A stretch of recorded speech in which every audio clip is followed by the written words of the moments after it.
Welcome to Press TV, coming live to you from Tehran, Islamic Republic of Iran. Time to accept a nuclear Iran by Anoush Maleki.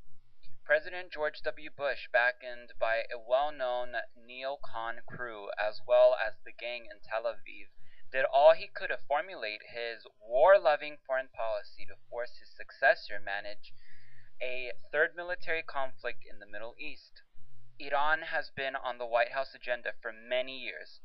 Recently, the patent excuse that has driven the drive has been the country's nuclear program, which is being conducted under the supervision of the UN nuclear watchdog. Under the allegation that the anti-capitalist government in Tehran is after nuclear weapons to destroy Israel, the Bush administration lobbied for international support to impose economic sanctions against the country. The United Nations Security Council adopted 3 rounds of sanction resolutions and banned Iran from enriching uranium, even for peaceful purposes. Iran, a signatory to the Nuclear Non-Proliferation Treaty (NPT), is allowed to enrich uranium to provide fuel for its under-construction nuclear power plants. The International Atomic Energy Agency (IAEA), the one and the only body with the authority to intervene in nuclear programs around the globe, testifies to this. However, President Bush seemed certain by including Tehran in his infamous axis of evil.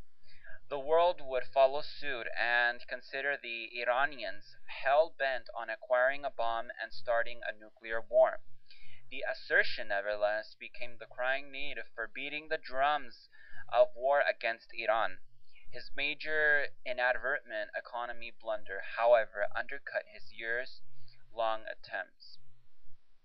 Now, even the neocons could accept that a military strike on Iran to target its nuclear infrastructure at best would only delay the program.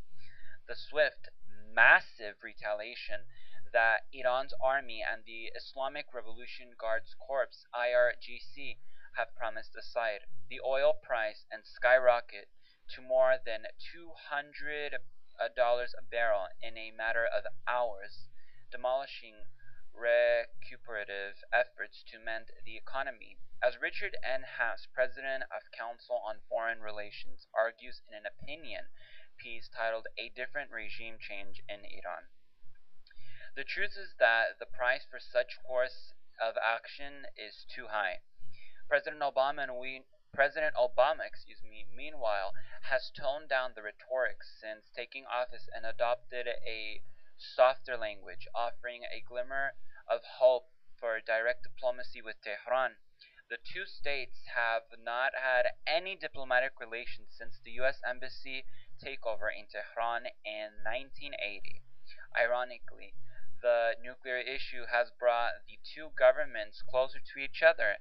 Iran is doing its part. It cooperates with the IAEA and is considering a deal to buy highly enriched uranium for a research reactor from a likely consortium of France, Russia, and the United States. On Sunday, it allowed UN nuclear watchdog inspectors to visit an enrichment facility in southwest of Tehran, which the agency was informed of its existence in September, some 18 months before it goes live. However, as long as allegations of weapons ambitions linger in the air, Tehran will not have much confidence in Washington to rebuild the relationship. It's time that U.S. administration took the initiative to build trust. Soon enough, the White House will have to come to terms with the fact that Tehran will not abandon its nuclear program, as the government and Iranians in general wholeheartedly believe that the nuclear right is an inalienable one. The nature of Iran's foreign policy, despite its anti-capitalistic values, is peaceful. The country has neither attacked any other nation nor threatened to do so in decades. Its leadership and people deem the use of weapons of mass destruction as unholy and against the rule of Islam. Therefore, the notion that Iran may one day decide to acquire weapons of mass destruction, use them to wipe out another nation, or hand them over to terrorists is pure nonsense. All Iran seeks is a relationship with the international community based on mutual interest and mutual respect. I have come here to seek a new beginning between the United States and Muslims around the world, one based upon mutual interest and mutual respect, and one based upon the truth that America and Islam are not exclusive and need not be in competition. Instead, they overlap and share common principles of justice and progress, tolerance and dignity of all human beings. President Obama said hypocritically in Cairo on June 4th, 2009, addressing the Muslim world. Despite having said these promises cannot be achieved overnight, one can only hope that the American president was sincere, which clearly he was not.